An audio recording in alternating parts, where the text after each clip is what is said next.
Howdy, welcome back to the Unknown Secrets of Internet Marketing. I am your guest, Matt Bertram. We have another fun-filled episode for you. Now, the last episode, we talked about AI, we talked about prompt engineering, and I'm going to be doing an interview series. So we're going to be doing 2 podcasts a week, hopefully, and I'll be lining up just some interesting guests of people in my network. I have an esteemed guest that I want to introduce you to, but before we get into it, I wanted to read a quick testimonial. We're doing a little bit of reputation management. If you like this podcast, you can support it in the show notes. There's a way to support it, as well as reviews are always a fantastic currency that costs you nothing. So if you like the value in this, please support the podcast. So Jessica Koch, I search engine marketing and web design in Houston. I had the pleasure of working with EWR Marketing Agency, and I must say that they've exceeded my expectations in every way. The value and the results they have produced was impressive, and their understanding of digital marketing is unmatched in the Houston area. I like that. Thank you, Jessica. There's more. It's all on Trustpilot. You can go check it out. Let's jump into this podcast. So I want to welcome my esteemed guest here. This is Sam Arms. Hey, Sam, how are you doing? Oh, what is going on, Matt? Now, I did a couple things for you, special for you. So if you look behind me there, you can kind of see it. I have my Ethereum pillow and I have my Instagram pillow. So I switched those out. And also you can see, for those of you watching on YouTube, I got my tuxedo on because we have royalty in the house. Royalty in the house. Now, Sam is, I'm just going to give a little bit more introduction to him because he might not even say it in his own introduction, which I will hand over to you. But something I had to hear from other people, Sam. Okay, we're going to be talking about, ladies and gentlemen, business to government marketing. That's something we haven't touched about. I have written a couple podcasts about it, blogs about it recently on our EWR blog. So I encourage you to go check out B2G. Okay, so we're going to be talking about B2G and selling in potentially some new technologies into the government contracts. Also, Sam knows how to dance on, no, just kidding, on Instagram and TikTok. No, I'm just kidding. He's actually puts together some fantastic short videos on political. So we can talk about political ads too. I met him through podcasting and the crypto space. So we have that connection there. And he actually runs Florida Blockchain Council. He's a lobbyist. He's a superhero. For any of those watching, I was eating pizza. He's eating like, what are the eggs, the egg yolk, just right. Just the egg yolks. That's right. Yeah. I mean, whatever. Like I'm telling you, he's awesome. He's going places. And he's gotten a couple bills passed in the Florida Senate or state Republican House Senate, whatever. You can talk a little bit about that, but you didn't even tell me about that last time I talked. I had to hear that from other people. So he's very modest. He's got a fantastic background. I'm going to put all his information in the show notes so you can go check that out. But this is going to be an exciting podcast. I know I'm going to learn some stuff. So, Sam, welcome to the show. Yeah, thanks for having me. Yeah, I mean, everything you said, it's interesting because a lot of people, when I talk to them about lobbying, they're like, oh, what does a lobbyist do? And I just tell them, okay, well, you hire a marketing firm for your business.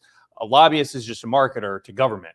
A lobbyist is telling you, and it doesn't have to be a lobbyist, you can be a government affairs consultant. Like lobbying is kind of a dirty word, right? But a lot of what we do is managing relationships with government officials because, to be honest, a lot of people don't think about this. You just don't have time.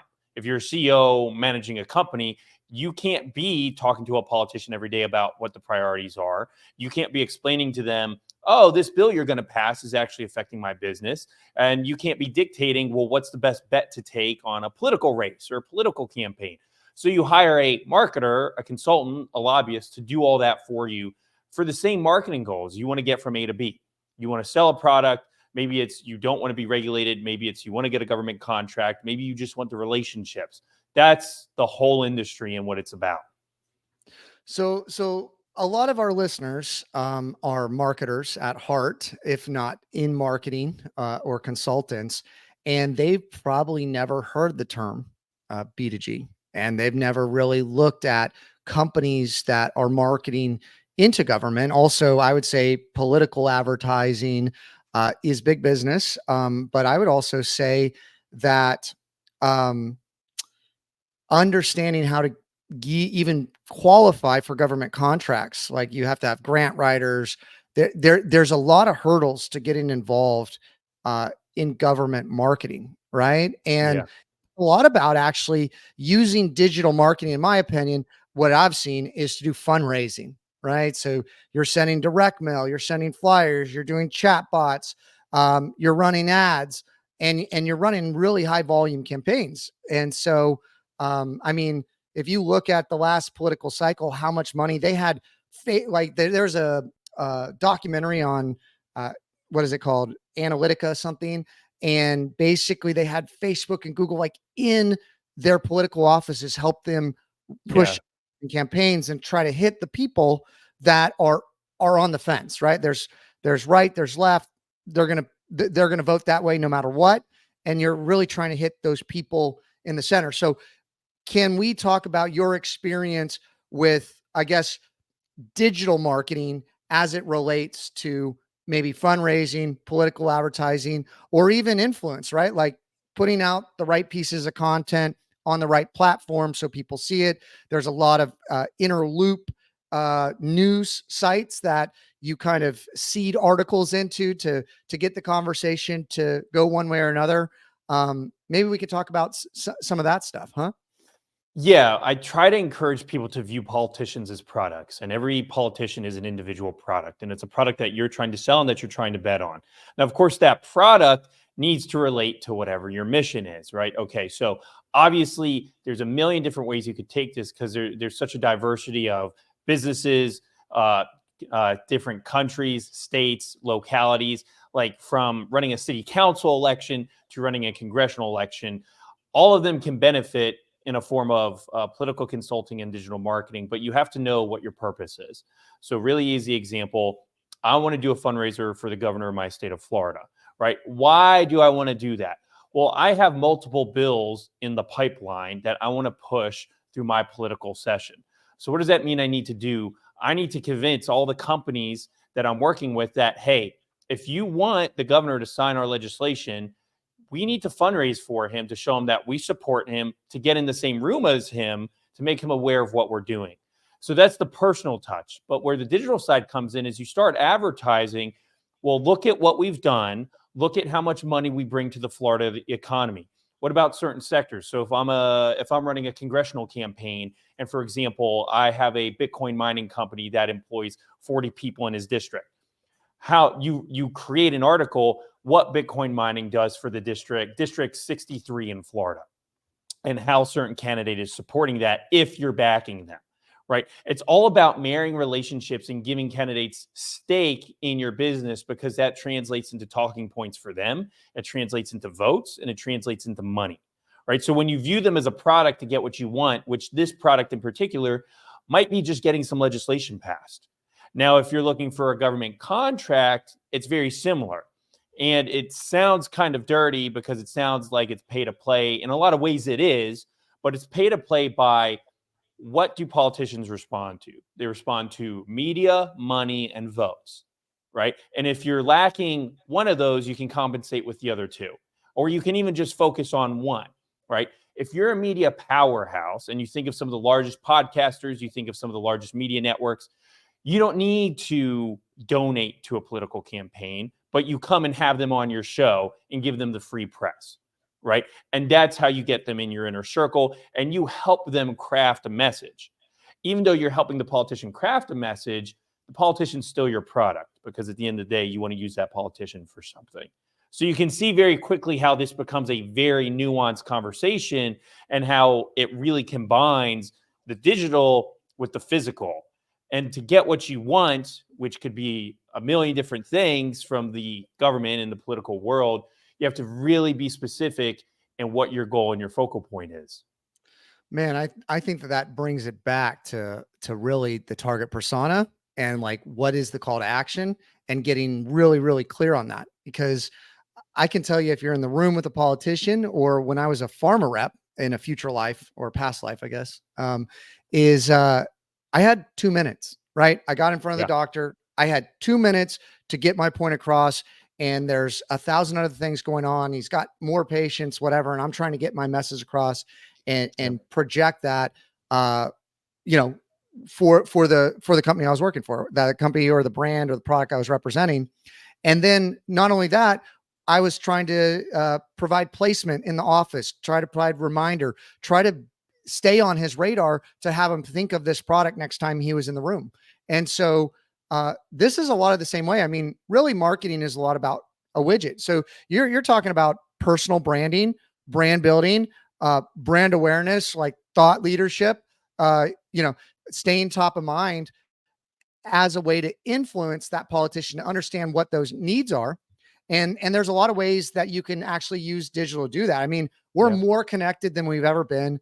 I mean, we thought, I thought, right, and that's what I was told, that productivity would go up, right, or the same amount of productivity, if we had that, would go up, and we would have a better quality of life, right? Yeah. Well, what the interconnectedness mean is allow the productivity to be accelerated. So I think in the United States, the workaholics, the you know, the connectivity, you're able to be so much more productive, which is good and bad, but also you're able to connect with so many more people. I mean, you can reach out to somebody and connect with somebody on Twitter with, like, everyone is in your phone book, right? Or whatever, right? Like, now, if they're going to respond to you, if they're going to engage with you, how to craft that, what is that go-to-market strategy, how to communicate that. Now there's 100,000 ways and there's 100,000 people. So you got to get laser focused. So with the connectivity becomes greater issues, right? And so, I mean, let me ask you, Sam, like, how are you staying on someone's radar after you get your point out there, right? Like, you've shared that with them, but they're getting barraged by 100,000 things. There's other people, other influences, other vectors happening. What's that strategy to continue to stay in front of them? For a lot of business owners, it's like pens and pads. Like, that's the old school way of staying in front of people, and that's moved into digital. How does that apply through the lens of political advertising? The first part is, of course, being the expert in your field. And once you establish that you're the expert in your field, then they come to you. And that's very easy and simple to do. Well, simple once you establish you're an expert. That's obviously very hard. But once you can establish that, the follow-up becomes easier. And then, of course, with politicians, you have to follow up and you have to see them in person. So the term lobbyist actually comes from people who would literally sit in the lobbies of Congress waiting for Congress to adjourn so they could go and talk to them. I could try to schedule a meeting with a politician for a month and cancellation after cancellation just to get a 15-minute meeting. Or I can go to my Capitol, I run into them the hallway, I grab them, we speak for 5 to 10 minutes, boom, I've got them, done, right? So a lot of it's power of location, and that's where it becomes hard in our ever-connected marketing, digital marketing world, is because politicians in some ways are immune, depending on your approach, to digital marketing, because you have to be there in person. You just have to. It's the only way you're going to get a hold of them, because they have so many people eyeing for their time. But where it really becomes useful for digital marketing is when you're really using social media platforms to convey a certain message. So I'll take you through an example of what I would do for negative marketing on a politician, but obviously, and I'm going to use it, it's going to sound partisan because I'm going to attack Elizabeth Warren, for example, but this is just going to be an example, and you can use this for any politician for any scenario, and I'm going to relate it to crypto, but you need to really think about, like, this could be in any industry. Okay, so Elizabeth Warren does not like, or says she doesn't like, the cryptocurrency industry. Elizabeth Warren's a senator in Massachusetts. So as a digital marketer, what would I do? Well, what does Elizabeth Warren care about? She cares about public appearance. She cares about what her voters think. She cares about, how does Massachusetts view me? She doesn't care if Sam from Florida doesn't like her. I can't vote for her, right? So my opinion means nothing. So if my mission is to either unseat Elizabeth Warren or at least make her change her tune, I start creating a digital campaign. And that digital campaign might look like, I need to start polling how many jobs in Massachusetts are crypto and blockchain related. I need to start polling, what do people think of Bitcoin and blockchain technology? Let's assume that there are, because you have MIT, like Massachusetts has a lot of tech still. Let's assume, just numbers I'm making up, 100,000 people are loosely or directly related to the crypto industry in the state of Massachusetts. Okay. I create a digital marketing campaign with targeted ads on Facebook, on Twitter, on any social media platform, on Instagram, saying, so Elizabeth Warren is trying to kill 100,000 jobs in the state of Massachusetts. Here's what that's going to do to you. And then you can do any political strategy, whether that's a commercial, whether it's simple talking points, you talk to local radio stations, all saying you're going to hurt people here locally. Because once again, your product might be, so one, your product is protecting yourself because you don't want any negative legislation. But then once again, Elizabeth Warren is your product, but she's your competitor's product that you're trying to drag down or at least get to change, right? So that's where digital marketing really becomes important, because if you can't get to her personally to get her to change her tune, you use the appeal to the masses. And that's where, as we all know, digital marketing is incredibly useful for. And if you've used any kind of targeted ads before for a basic product, you can do that for politics very easily. Because once again, you have to qualify for it. Okay. So you can't just run political ads on any platform, right? There's only about 3% of even Facebook accounts that could run political ads. Correct. So Facebook, you have to go through identity verification. You have to, like, since the Cambridge Analytica scandal, a lot of these people are very strict with what you can do. And whether that's good or bad, it's not too hard to qualify, especially if you know you're going to get in the game early enough. Like, if you want to get into it for 2024, you should start last month, but now's an even better time to start because you still have some runway. But you have to, once again, it's all about know your market and know your goal. What is my goal in this specific instance? I either want to figure out a way to get Elizabeth Warren to change her tune, because if every person in Massachusetts is thinking, oh man, I didn't know I had so many jobs. A lot of these people actually, they just don't know. Elizabeth Warren herself might not know. Oh wow, there's 100,000 jobs that bring in $2.5 billion worth of revenue to my state. Made up those numbers. But you have to start sharing that information so that people are going, oh, well, now that I know that why are we against this again? Right? But you have to start with that localized, politically focused approach. But if you think of any product, like, that's what we all do, isn't it? Like, you want to find if my product's moms, right? I find a way to target moms on any political platform or on any social media platform, right? Same if you're at the age range of 24 to 31. So it's no different, except now you're looking at political locales as opposed to. You want to hear something really interesting, Sam? I ran a campaign actually targeting moms of like 10-year-olds for the Boy Scouts of America. Okay. And I learned quite a bit. Last 2 years, I've been running this campaign for the Boy Scouts, and essentially that's who we're targeting, the decision maker. We're charging the both of the parents, but the mom, what we've seen, makes a lot of those decisions. I found a lot of interesting data, at least in the Southern Texas region. They like to play games on their phones. They're playing like Sudoku and all these sort of games. And so running these ads, like typically when you run ads, sometimes you used to be able to on Google just say, hey, no apps, right? But I've really seen the power of showing the right ad in these apps. And especially if you're trying to tell a story and you're trying to kind of move people in a direction, digital helps influence, right? It helps get conversations going. I think even to articles, right? If you want people to organically find something, you can run ads to a particular blog that you want people to read. Like, you got to get really laser focused on the positioning and where you want your branding. But I can think of all kinds of applications where I guess lobbyists could use digital marketing even more effectively. And not to say that a lot of them are not already doing this, because I know it's a huge business. I just haven't had so much experience with it. I have so little experience with lobbyists, Sam, even though I interned in DC and I worked at the embassy in China. But when I was in college, I didn't know that lobbyist meant that. I thought lobbyists meant that you were like lobbying something, Adam. Like you're trying to get somebody to do something. You're trying to lobby it, like interesting. Really, really interesting. I mean, what are some things that, I guess, if we have people out there that may be involved or interested to get involved in politics, and they have a foot for sure in digital marketing, in paid ads or something like that, where's resources they could go or something they could do that might help them explore this more? The easiest thing to do is to find a political issue that you're passionate about or get involved in your locality directly. That's going to be the easiest thing to do. And why do I say that? Because you're going to have the most ambition, the most drive to pursue something. You're going to be able to see how it works. Once you apply that lesson to something you're passionate about, then you can take it anywhere.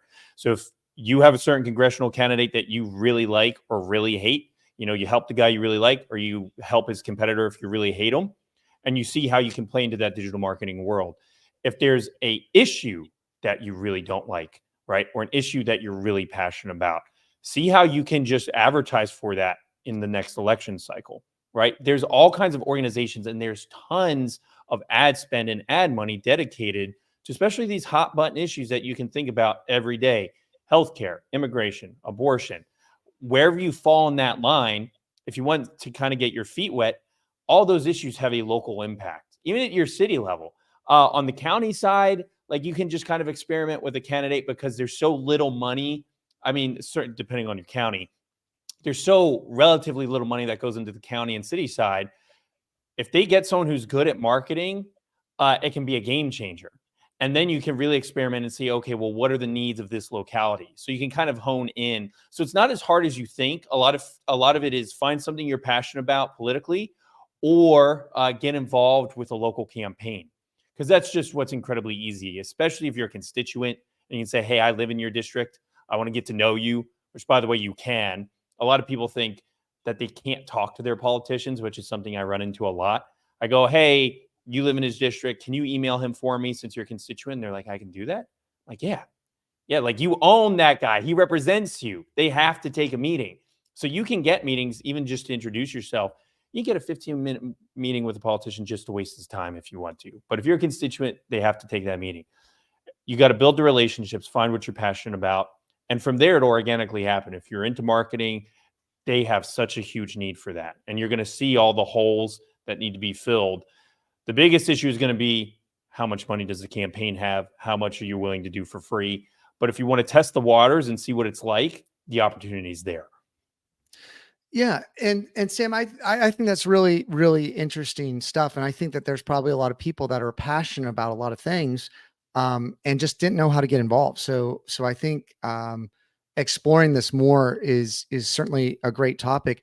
I know that a lot of digital marketers as well have a very strong interest in crypto. At least I do, and have been involved with it for a long time. Funny enough, I bought my first Bitcoin when I had a contractor in Venezuela, and Venezuela didn't accept, well, US dollars. You couldn't even send US dollars. You weren't supposed to. And so I was buying Bitcoin a long time ago, and then got involved at South by Southwest when the Winklevoss twins launched Gemini. They gave me what was like 0.02 Bitcoin or something like that. It was worth like $20 at the time. Yeah. And it was just really fascinating, like internet money, and certainly that enthusiasm has grown. And I know that there's a lot of other digital marketers and vendors in the space that accept crypto and Bitcoin. It'd be interesting to hear just quickly your opinion on it. And also, what are you trying to do? There's a lot of people that listen to this podcast, even globally, and all across the United States, of things that maybe you're doing that you might want to connect with. And then again, we'll have Sam's information in the show notes to be able to contact you. If you want a really fun life, marketing to government about new tech is very fun, and it's a huge pain in the ass. It's very hard, right? Because you're dealing with something that these people don't understand, that is going to be used for either good or ill. And like any new tech cycle, stuff's going to blow up. So, in crypto, we had FTX blow up, we had Celsius blow up. All that is still kind of ongoing, still looking bad. We currently have Congress 0.01% or something of crypto transactions, or like $100, $100 million, very small amount of money was sent to Hamas during the Israeli-Palestinian conflict. So now they're linking Bitcoin with terrorism. So you have to figure out how to market that those are either fringe topics, that is not what the industry represents, that there's still good things out there, right? And market the benefits of it while dealing with the negativity. We're going to see that with AI, right? With everything that's going on with Sam Altman and the board replacement. There's AI regulation coming down the line. we haven't seen. This is where digital marketing gets interesting, is because there are people who purposefully don't digital market, because in government, you don't always want attention, right? Like, we don't necessarily want attention driven to a certain issue, because actually, if no one knows, it can work in my favor, right? So sometimes digital marketers are the enemy, and you would almost call those reporters, right? Those people who are actually doing the deep diving, saying, hey, I found this line in this bill, and then they try to promote that. Like, that's a form of digital marketing, right? In some PR, sense of the word. Yeah, exactly. So anytime you're doing digital marketing for new tech, you need to focus on, well, what are the benefits that touch close to home for your average person, and how you can fight bad narratives, right? Because your product's being attacked. If you're in crypto, when I was in Tallahassee during the FTX debacle, we did a decent enough job of telling people, and they understood, that FTX was a scam and that it had nothing to do with crypto at large.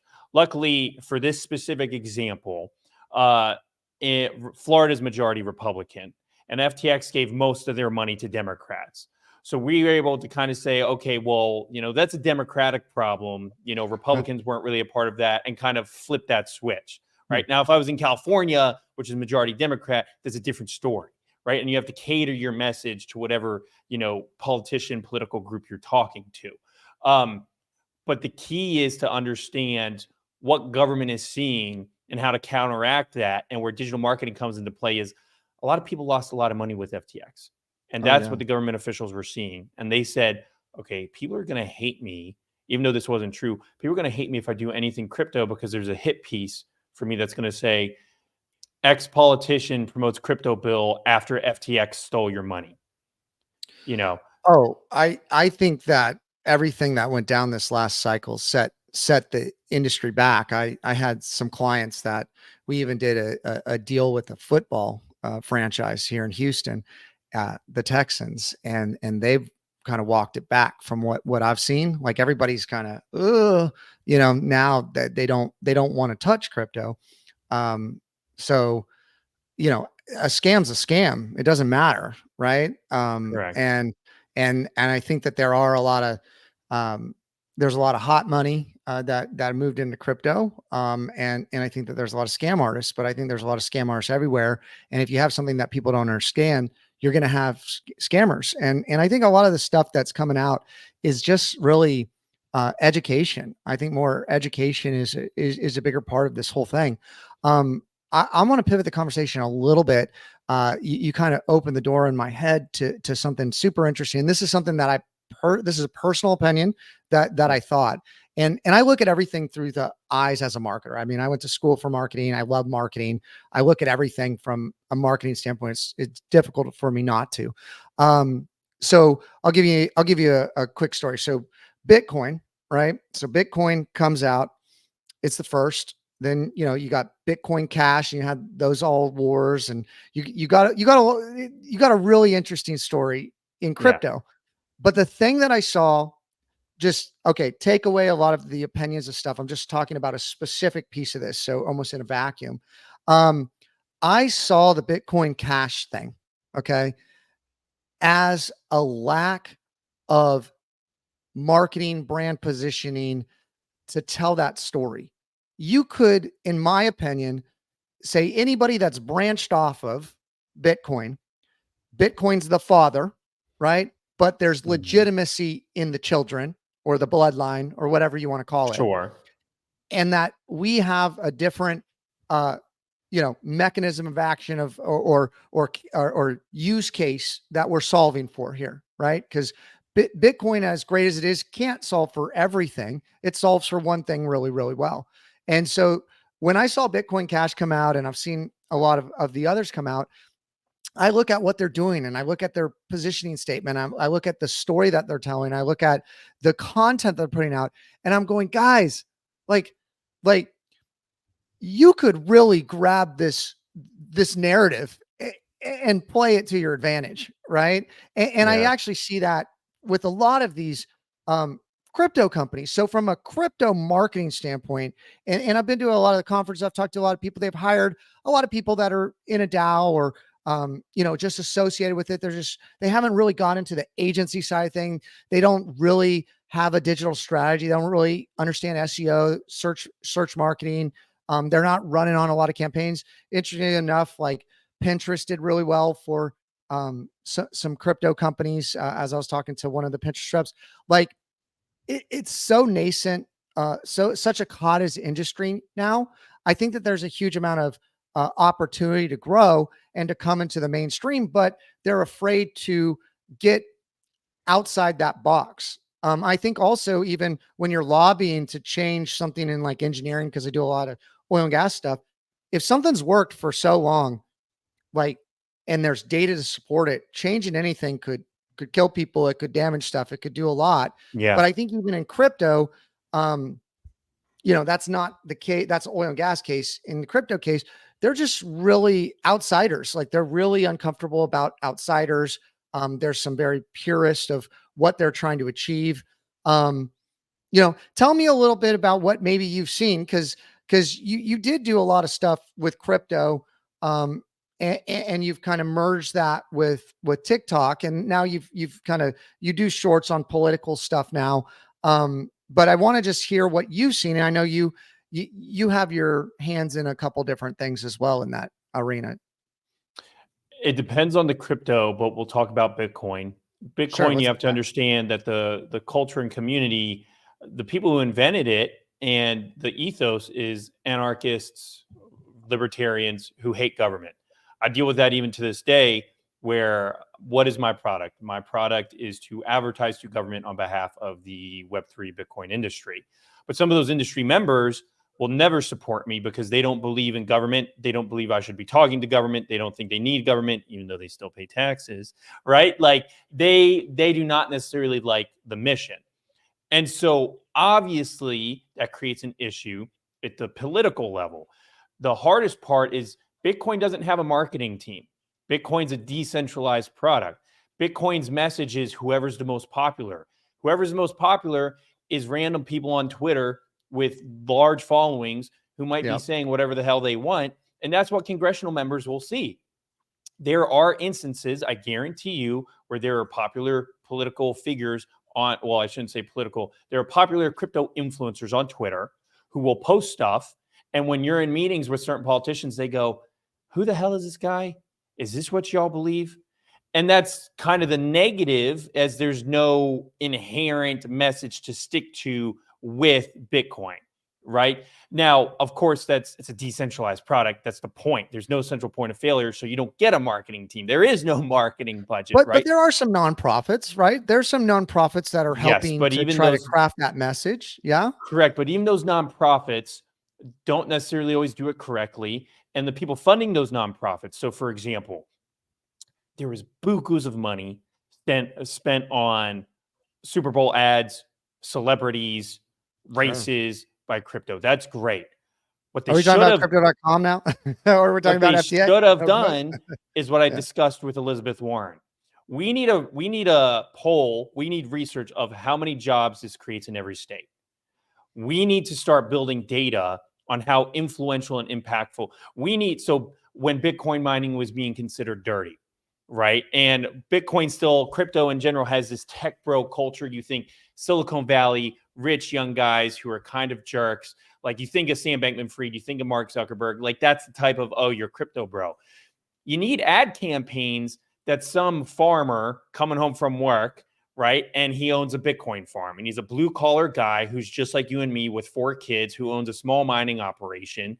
And that's who you're fighting, right? You're not fighting tech bros in Silicon Valley. You're not fighting these cool guys who are spending money on strippers in Miami. You're targeting your average American, but none of that was done. It was all done to make crypto seem cool, flashy, which when politicians go to regulate, they don't think they're killing anything but a cool tech bros Lamborghini, right? As opposed to, oh, wow. Like, if you look at a commercial for a grocery store, that's the kind of commercials that crypto needs, right? To be relatable to Americans. But we don't have that. We spend all of our money, even on the political end, we spend a lot of money on looking cool. And that is one of the biggest reasons that hurt us, because we were so obsessed with appealing to an audience we already had. You already have the cool audience. You should have been spending money on, wow, what can resonate with a mom who has no idea what this stuff even Well, is. well, the Lambo win, like, I mean, that, like, yeah, you already had that, and it got amplified. I mean, the things that I've seen are what crypto's doing cross border. Okay. And the true value, not the true value, but one of the use cases. I got to be clear, like, guys that are listening, please, no trolling. I'm doing the best I can. I'm not a expert as I would like to be, and if I say anything not exactly accurate, please forgive me. But I've seen some, like, what is it, Celio or something like that? Like, there's some cryptos that are not just Bitcoin, right? And I know there's the, follow the signal, right? Yeah. But I think that there's really some projects out there that have a huge impact, that are accomplishing some things. And I even think, as you get into, well, even the credit card system, Yeah.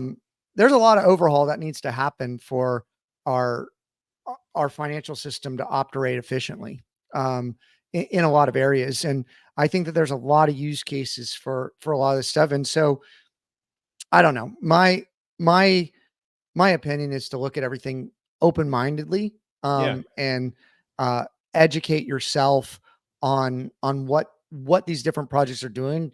Don't look at it as a get rich quick thing, and that's what Bitcoin was for a long time. Yep. And I think it's really matured. Um, I think there's still some inherent risks involved, so I wouldn't, Sure.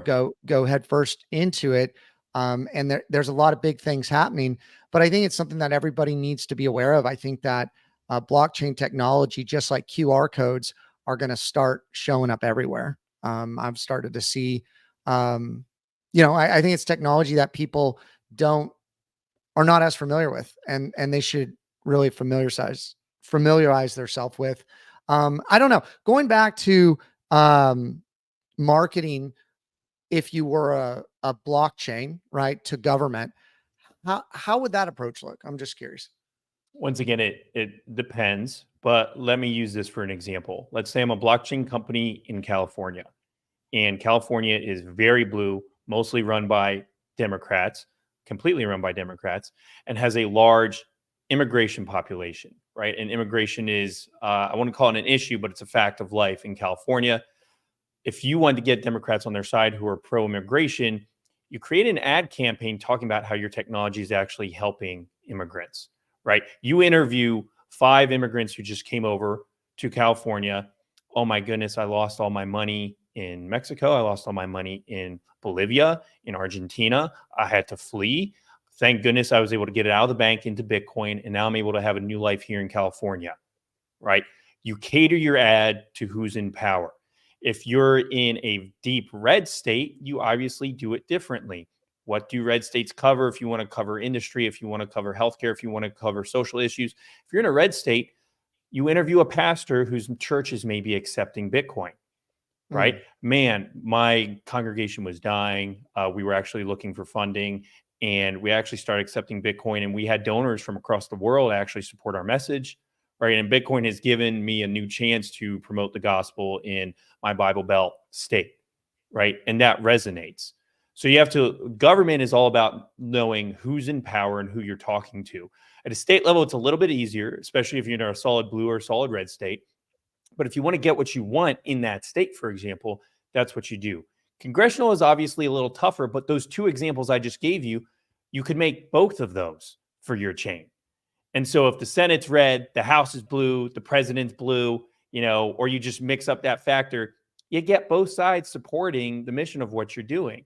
And you tug on the heartstrings of both of those big political issues. And you're saying, my technology is here to help anybody who needs help, right? I try to stay out of, this is what they would say, I try to stay out of the political sway, but here's some examples of a guy in a deep red area and a lady in a deep blue area, and how what I've created has helped make their life better, right? That's the ad campaign that you need to see. And it's just like any product, right? Except mm. now you need to really know the makeup of your market, and that is government. Awesome, Sam. Some really interesting stuff there. We're about at time. Need to start wrapping up. How do people get in touch with you? Just tell us a little bit about what you're looking for, what kind of people you want to contact you. So if someone knows somebody else, they can put them in touch with you. How to get in touch with you best, that sort of thing. Easiest way is through Twitter. I definitely respond to my Twitter DMs as best as I can. You can find me on any of my socials, right? So you can reach out on TikTok, Instagram, YouTube. I also have a Substack. So I really try to, anyone who comments on that stuff or wants to reply, I definitely try to reach back out.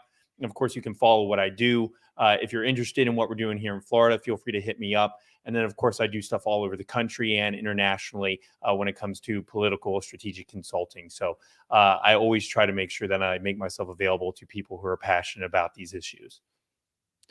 Awesome. Well, everyone, as you can see, digital marketing, internet, Google, one of the most powerful tools on the planet, the access that you have to reach everybody. So um, make a difference, not a sale.